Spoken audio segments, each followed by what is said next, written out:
Qu'est-ce qui peut peut-être devenir le moteur pour que demain le monde qui ne fonctionne pas exactement comme on le voudrait s'améliore, et en particulier s'améliore en pensant à la capacité des générations futures à avoir un monde plus vivable, en pensant à la réduction des écarts de pauvreté, de développement, etc., car c'est bien à ce niveau-là que la question se pose. Et je me disais, alors peut-être parce que mon métier m'oriente sur ce regard aujourd'hui, mais ces facteurs qui sont soit au nom de la peur, soit au nom peut-être pour certains d'avoir une vision de ce que peut être de nouvelles opportunités à agir dans un monde où l'économie serait plus responsable. Je vois déjà aujourd'hui des entreprises en particulier sous la pression d'une opinion publique qui est en germe et qui devient de moins en moins tolérante à du non-respect par les entreprises d'un certain nombre, pour le coup, de valeurs ou de conséquences de leurs actes sur les salariés, sur les droits de l'homme dans les pays où ils s'implantent, par exemple, et où les règles de la démocratie ne sont pas ce que l'on sait, où l'on respecte de moins en moins des failles faites au non-respect de l'environnement. Tout ça aujourd'hui, c'est déjà en train de changer dans le rapport de force entre les entreprises, donc avec les financiers, et avec ce qu'il leur est possible de faire ou de ne pas faire. Et j'observe qu'aujourd'hui, une entreprise qui a des fournisseurs, prenons les grands distributeurs aujourd'hui, qui ont des fournisseurs partout dans le monde et qui ne sont pas attentifs au fait de savoir si ces fournisseurs ne font pas travailler des enfants,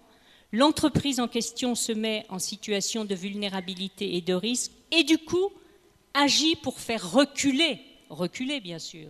c'est faire reculer le travail des enfants chez les fournisseurs en question. On observe vraiment de plus en plus des conditions dans lesquelles les entreprises sont amenées à intégrer dans leurs facteurs de performance économique et donc dans leurs facteurs de résultats financiers des éléments de performance qui visent à quoi? Qui visent tout simplement à respecter davantage et mieux les droits de l'homme là où ils ne sont pas garantis par des pays qui le garantissent, de respecter plus et mieux l'environnement. Et regardez aujourd'hui la thématique autour du Grenelle de l'environnement en France, mais qui est une problématique qui dépasse largement la France. Je crois qu'on a des ingrédients qui font que le rapport de force entre ce qui tire vers la performance au service de la finance comme objectif ou au contraire aussi mieux équilibré en faveur d'autres objectifs est déjà en mouvement. Je ne suis pas en train de vous décrire un monde idyllique ou angélique où tout est en train de s'inverser, mais je dis que déjà ces éléments-là d'espoir sont présents concrètement aujourd'hui. Les jeunes ne mettent pas forcément des mots derrière ce que traduit cet état d'esprit, mais en tout cas ce qui est clair, c'est que leur envie de réussir professionnellement et d'être performant professionnellement est de plus en plus associée à une volonté de sens au regard de l'activité qu'ils conduisent et des conditions dans lesquelles ils vont conduire cette activité-là. Donc de ce point de vue, là aussi, c'est je crois un facteur qu'il faut relever. J'ajoute que dans l'état de la démographie actuelle, française et européenne en règle générale, où nous allons observer une inversion entre l'offre et la demande d'emploi. Si aujourd'hui les entreprises avaient, je dirais, beaucoup de choix et donc une grande capacité à sélectionner des candidats à l'embauche selon leurs propres critères, demain,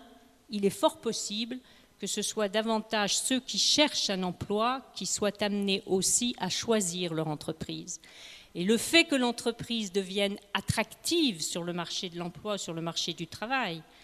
va aussi contribuer à faire bouger les entreprises dans la capacité qu'elle aura à respecter un certain nombre de conditions salariales, de climat social et précisément liées aux questions du développement durable.